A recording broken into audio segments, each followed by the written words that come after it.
धम्म चक्र प्रवर्तन सारनाथ के अंदर तथागत भगवान बुद्ध ने किया।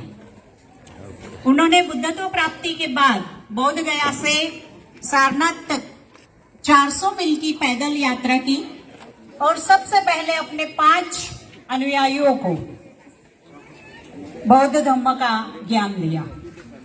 धम्म के चक्र को गतिमान किया, प्रवर्तित किया।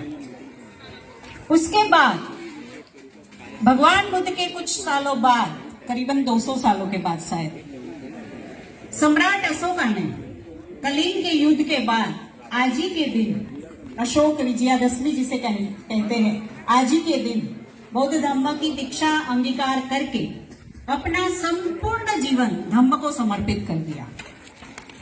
और उसके भगवान बुद्ध के 2500 साल बाद 1956 में 14 अक्टूबर अशोक विजयादशमी के दिन ही, तारीख भले ही 14 है, अक्टूबर है, लेकिन तिथि है अशोक विजयादशमी, क्योंकि बाबा साहब ने अशोक का पुनरावर्तन किया।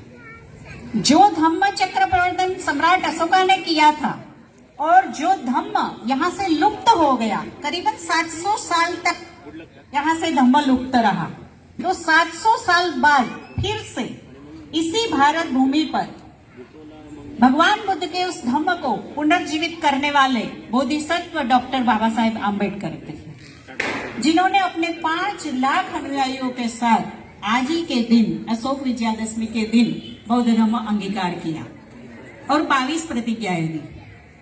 उसमें पहली 9 प्रतिज्ञाएं हम जो पुराने धर्म में थे, जहां पर असमानताएं थी, अंधश्रद्धा थी, कुरिवाज थे और हमारे प्रति प्रताड़ना का भाव था उन लोगों के मन में, उन सब बातों से हमें मुक्ति दिलाने के लिए बाबा साहब ने हमें पहली 9 प्रतिज्ञाएं दी है। उसके बाद की जो प्रतिज्ञाएं हैं वो बौद्ध धम्म की शिक्षाओं को प्रदर्शित करती है। उसमें पंचशील है, पारमिताएं हैं, समाधि की बात की गई है, तो उन सब बातों को बाबा साहब ने 22 प्रतिज्ञाओं में रखा। बाबा साहब एक प्रतिज्ञा में कहते हैं कि आज के दिन मैं नर्क से मुक्त हुआ। अब ये प्रतिज्ञा बहुत सारे लोगों ने बहुत अलग अलग तरीके से ली। जो लोग उनको चाहते नहीं थे, उनके साथ असमानता का व्यवहार करते थे, यहाँ बड़ौदा में भी बाबा साहब के साथ 11 दिन असमानता का व्यवहार हुआ, तो ऐसे जो प्रताड़ित करने वाले लोग थे, उन्होंने क्या कहा, अच्छा हुआ, बहुत अलग अलग तरीके से ली। जो लोग उनको चाहते नहीं थे, उनके साथ असमानता का व्यवहार करते थे, यहाँ बड़ौदा में भी बाबा साहब के साथ 11 दिन असमानता का व्यवहार हुआ, तो ऐसे जो प्रताड़ित करने वाले लोग थे, उन्होंने क्या कहा, अच्छा हुआ गंदगी चली गई। उनके मन में ये भाव आया, पर बाबा साहब के मन में ये भाव था कि मैं इस गंदगी से मुक्त हो गया, क्योंकि गांधी और बाबा साहब दोनों के विचार अलग थे। गांधी के पास जब बाबा साहब गए तो गांधी ने क्या कहा, मैं अपना जीवन लगाऊंगा लोगों के हृदय परिवर्तन करने के लिए, और बाबा साहब ने क्या कहा, मेरे पास इतना समय नहीं है कि मैं लोगों का हृदय परिवर्तन करूं, उनको जो जैसा सोचना है सोचे, जैसा करना है करे, मैं अपना खुद का हृदय परिवर्तन कर लेता हूं और मैं स्वयं बौद्ध धम्म पे चला जाता हूं। हमें उनको सुधारने की आवश्यकता नहीं है, क्योंकि अगर उनको सुधारना होता तो 5000 साल नहीं लगते।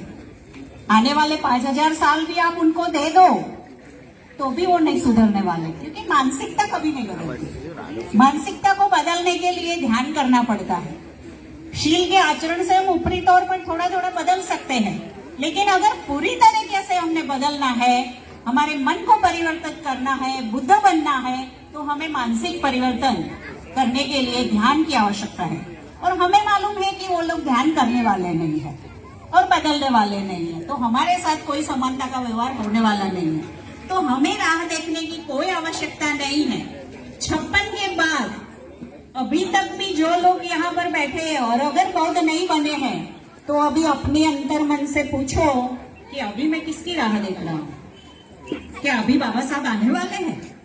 नहीं आने वाले हैं। हम में से ही किसी को बाबा साहब बनना है, हम सब ने बाबा साहब बनना है, क्योंकि बाबा साहब ने क्या कहा था, एक अकेला मैं आपके ऊपर भारी हूं अभी, तो मेरे मरने के बाद तो लाखों बाबा साहब मेरे अनुयायी है, वो लाखों बाबा साहब होने वाले हैं।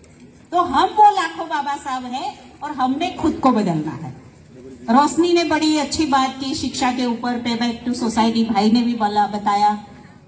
मैं धम्मचारिणी बन गई, 20 साल से मैं काम कर रही हूँ त्रिरत्न बौद्ध महासंघ में, बुद्ध मूवमेंट में, संकल्प भूमि नामकरण में, बहुत सारी जगहों पे काम किया। लेकिन अभी इस समय पिछले कोरोना के काल में जब मेरे हस्बैंड की डेथ हो गई, तो मुझे ऐसा लगा कि मेरे पास भी पे बैक टू सोसाइटी करने का बहुत बड़ा